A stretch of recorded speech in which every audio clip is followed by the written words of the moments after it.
Y ahora, en Mar del Directo, vamos a hablar con el médico neuropsiquiatra Pablo Bolognesi. Pablo, ¿cómo estás? Buen día. Buen día, Marisol, qué linda música. ¿Te gusta Belpintos? Me encanta, tiene un registro vocal impresionante, La verdad que sí. impresionante. Sí, muy lindo. La gente no sabe que yo he cantado, he sido cantante, soy, ¿En hace serio? muchos años ya. ¿En- ¿En serio? ¿Te puedo pedir que cantes algo? No, no sé si No, se puede. ahora no, Ah, bueno, no no, viste, podría, yo es muy dije, temprano.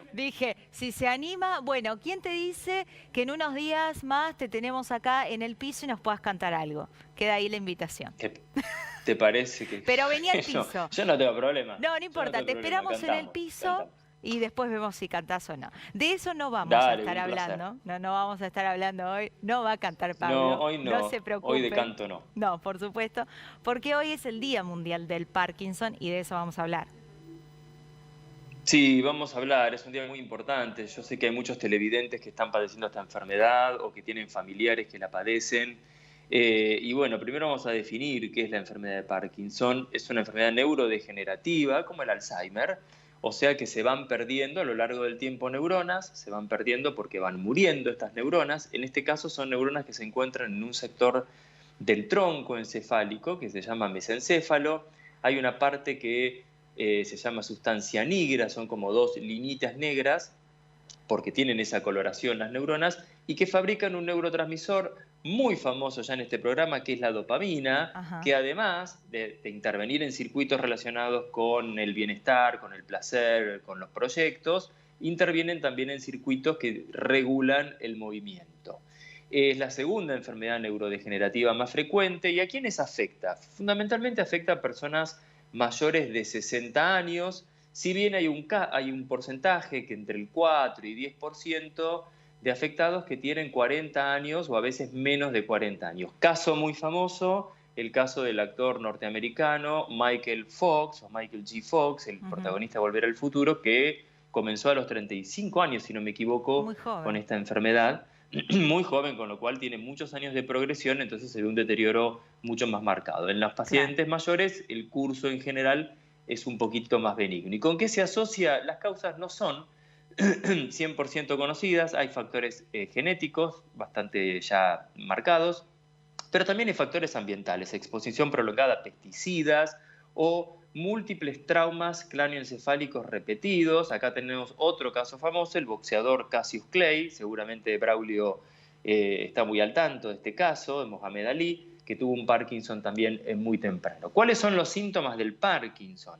Claro, Nos ¿cómo lo podemos dividir podemos identificar? bueno, es difícil porque el inicio es muy insidioso, es lento, hay muchos síntomas que en sí mismos no son diagnóstico de Parkinson, no hay un marcador de Parkinson. Podemos dividir los síntomas en motores y no motores. Los motores, que son básicamente los que definen la enfermedad, son el temblor, la rigidez, el enlentecimiento motor o bradiquinesia y las alteraciones del equilibrio o inestabilidad postural. ¿Cómo se van a manifestar estos síntomas? El temblor clásico. Mucha gente cuando tiene temblor se asusta. Sí, El temblor clásico del Parkinson es un temblor de reposo primero. O sea, voy a tomar un vaso acá. Si yo agarro el vaso y tengo este temblor, acá estoy ejerciendo una acción. Eso no es un temblor de reposo. El temblor de reposo es cuando yo no estoy haciendo nada. Por claro. ejemplo, suele afectar inicialmente la mano, entonces va a ser cuando el paciente no está haciendo nada, esa mano está apoyada. Es un temblor lento, una frecuencia de pocos hertz por segundo, movimientos por segundo. Se dice que es en cuenta monedas porque es un movimiento similar a esto Mm, y es, insisto, de reposo. En general es unilateral, a medida que progresa la enfermedad puede hacerse bilateral, puede afectar todo el miembro superior, miembro inferior, cara, pero generalmente empieza en la mano. La lentitud en los movimientos se puede manifestar como, por ejemplo, una dificultad para pararse de la silla, para levantarse cuando uno está sentado, o lentitud para iniciar la marcha, lentitud para hablar. Puede haber hipofonía, que es una voz cada vez más baja, que cuesta más escuchar al paciente cuando está hablando. La rigidez, que es hipertonía muscular, nosotros la evaluamos, por ejemplo, con signos que llaman uno muy famoso la rueda dentada, no viene al caso, pero esa rigidez se manifiesta en lo cotidiano con dificultad para realizar tareas. Abrocharse un botón cuesta más, claro. escribir cuesta más, Otro signo de Alzheimer es la micrografía, se va haciendo una letra cada vez más pequeña y cada vez más ilegible. Los médicos tenemos letra ilegible, pero en general no es tan pequeña, pero en este caso es una persona que escribía normalmente y cada vez le cuesta más. Hay disminución en el parpadeo, en los movimientos de los brazos al caminar. Nosotros normalmente cuando caminamos, Marisol, vamos balanceando los brazos, algunas Ajá, personas mucho, ¿no? sí, Parece que van a levantar vuelo, otras personas menos, pero en esta enfermedad se pierde ese movimiento, se arrastran los pies al caminar, los pasos son cortos y a medida que va caminando se van haciendo cada vez más rápido, puede haber cialorrea, que es la salivación, alteraciones en la postura, el paciente se va encorvando hacia adelante, pérdida de equilibrio, ojo con esto porque puede asociarse a riesgos de caídas, de claro. lesiones, dificultad para mantener la postura, sobre todo al estar caminando o al girar, se recomienda el uso de andador o de bastón, alteración en los reflejos, y todos estos síntomas motores se incrementan con el estrés, con la ansiedad, con los cambios emocionales. ¿Y cuáles son los síntomas no motores? Porque eso en general no se habla mucho. Depresión, ansiedad, apatía, que es esta cosa de no tener motivación por el déficit de dopamina, trastornos del sueño, anosmia, la famosa anosmia, el no poder oler, viste que se hizo famosa con el COVID. Sí, Bueno, eso años también, antes de la enfermedad puede aparecer, claro. trastornos autonómicos como hipotensión arterial, estreñimiento, dificultades para la continencia urinaria, seborrea, que es la hipersecreción de grasa en la piel, deterioro cognitivo, olvidos. Ojo que a veces los olvidos son síntoma inicial de Ah, del Parkinson. Parkinson y Ah, no de Alzheimer. Yo he recibido muchos pacientes con deterioro cognitivo y he empezado a sospechar, he hecho ciertas pruebas y estudios, estudio del sueño, por ejemplo, y ha sido un Parkinson que todavía no tenía síntomas motores claros. Por eso es muy importante saber que hay síntomas que pueden aparecer años antes de las alteraciones motrices, como las alteraciones del sueño, como la anosmia que te decía, pérdida de olfato que se sostiene en el tiempo, el estreñimiento y las alteraciones del sueño REM. Son pacientes que de noche, eso en general lo refiere la pareja, gritan, patean, tienen sueños muy, muy vívidos, se levantan de golpe de la cama, están peleando con alguien. Uno tiene que hacer un estudio y ve la claro. alteración del sueño REM y puede ser sospechoso. Hay muchas causas de alteración del sueño REM, pero puede ser sospechoso de Parkinson. Así que acá tenemos, te lo dije lo más rápido que pude porque hay Múltiples síntomas, sí, infinidad de síntomas, por eso el diagnóstico básicamente es clínico y claro.